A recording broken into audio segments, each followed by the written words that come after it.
जय श्री राधे राधे। आइए जानते हैं। 3 प्रकार के ऋण होते हैं। सबसे पहला ऋण मातृ ऋण, पितृ ऋण और गुरु ऋण। 3 प्रकार के ऋण चुकाने के बाद ही आप उधार हो सकते हैं, अन्यथा आपके ऊपर ये ऋण जो है बना रहेगा। मातृ ऋण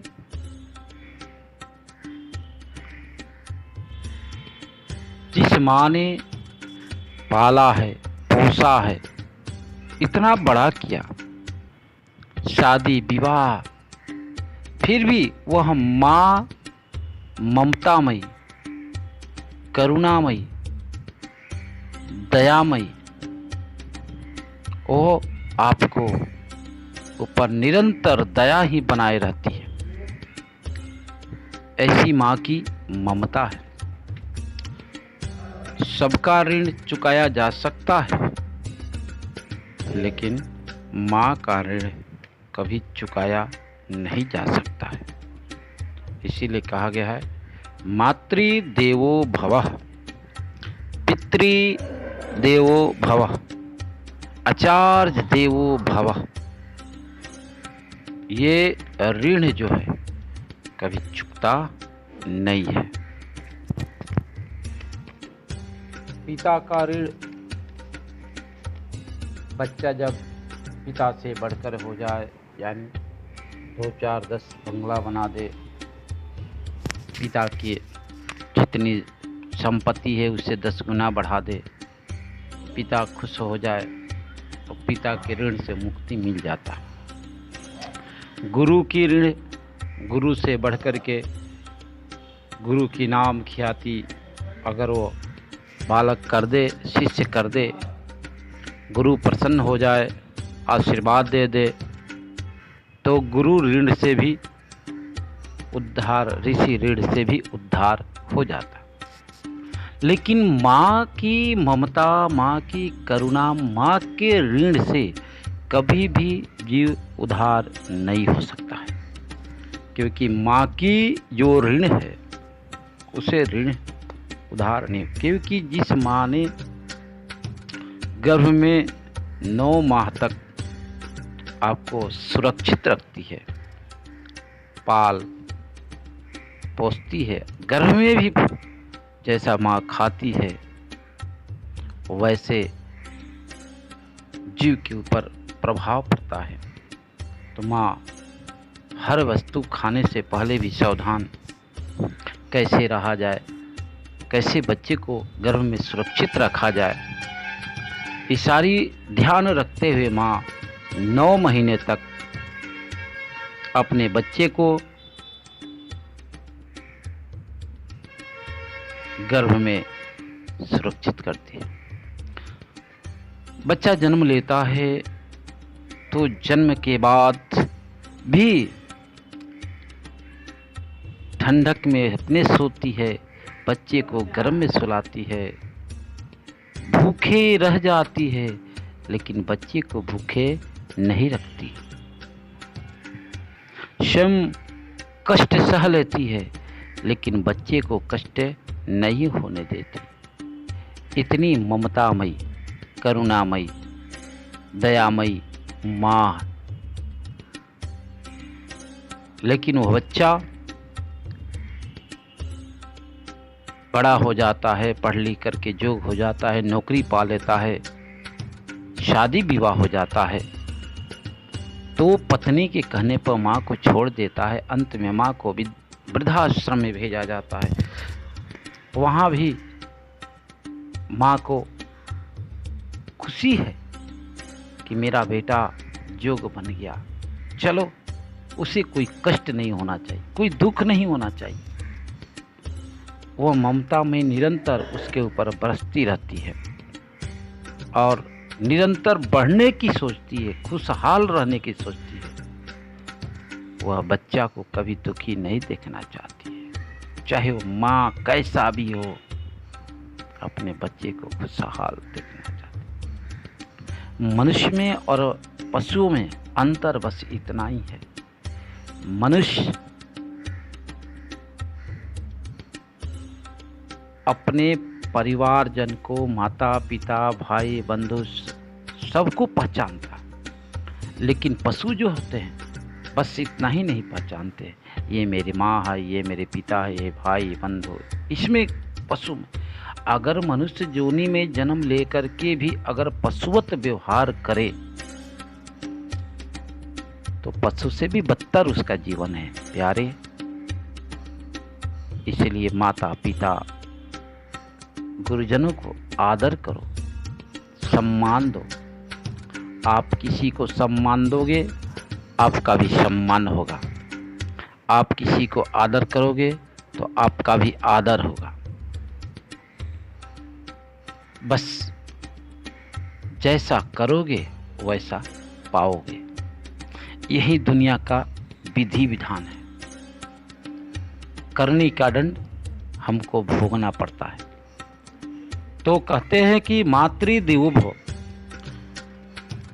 इसलिए पितरपक्ष के समयों में जिसके माता पिता नहीं है वे लोग अवश्य जल दान प्रदान करें। ऐसे सब लोग जानते हैं कि जिस किसी को मान लो जल दान करने की या सेवा दान या भंडारे करने की व्यवस्था नहीं है तो उनके लिए भी सरल से सरल उपाय है। वो तुलसी की चौरा में जाए और जा कर के एक लोटा जल लेवे और एक कटोरी ले लेवे, वो तुलसी की चौरा में रख देवे और रख करके तस्मै स्वाधा तस्मै स्वाधा तस्मै स्वाधा कहते हुए अपने पितरजनों के लिए जल प्रदान कर देवे। नहीं है तो मानसिक संकल्प करके आप भंडारा भी करा सकते हैं, तो आपके पितर लोग बड़े प्रसन्न हो जाएंगे। तो पितर पक्ष में अपने पितरों के लिए, जिनके घर में माता पिता चाचा चाची नाना नानी ताऊ काका काकी ना हो, तो वे अवश्य जो है पितरों के लिए जल प्रदान करें। नहीं तो पितर लोग गुस्से हो जाते हैं और फिर आशीर्वाद के जगह श्राप दे करके चले जाते हैं, क्योंकि आशीर्वाद में वो ताकत है, जीवन को उच्च शिखर से शिखर तक भी चढ़ने की सामर्थ्य आशीर्वाद में है और आशीर्वाद के द्वारा कर्म करके आगे की ओर बढ़ा जा सकता है। तो मातृदेवो भव, हमारी प्रथम गुरु कौन है? माँ है। माँ ने बताई ये तुम्हारे पिताजी हैं, ये हमारा धर्म है, ये हमारा संस्कार है, ये हमारी संस्कृति है। तो हम माँ के कहने पर उस बात को स्वीकार करते हैं और उसकी वाणी को स्वीकार करके उस रास्ते पर चलते हैं, मानते हैं, जानते हैं। हम और किसी को जाने या ना, लेकिन माँ ने कह दी, माँ ने कह दी देखो बिल्ली रास्ता काट दी है, अब शकुन है, तो मैं मान गया। फिर आगे उस रास्ता को तब तक न जाएंगे जब तक उसको क्रॉस कोई और न कर ले। तो माँ ने कह दिया कि बिल्ली रास्ता काट दी तो बस अब शकुन है, उसको मानो, मानना पड़ता है, क्योंकि माँ गुरु है। गुरु की बात को कभी टालो मत। तो माता पिता गुरुजन, इनका ऋण जो है हम सभी के ऊपर बना रहता है। आप एक छोटे से उदाहरण से ले लें। हम जो कमाते हैं तो कमीनी में भी सबका अंश होता है, देना पड़ता है।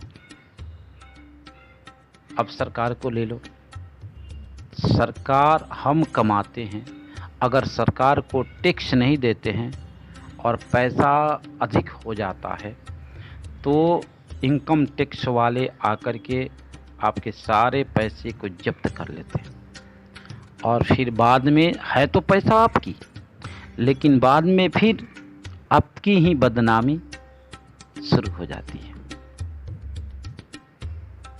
सरकार पैसा भी ले ली,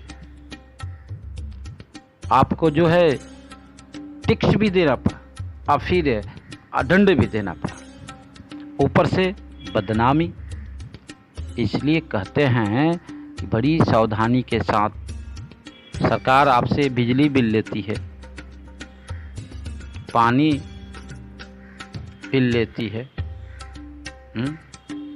हर टैक्स, अब तो हर चीज़ में टैक्स लग रहा है, और रोड टैक्स है।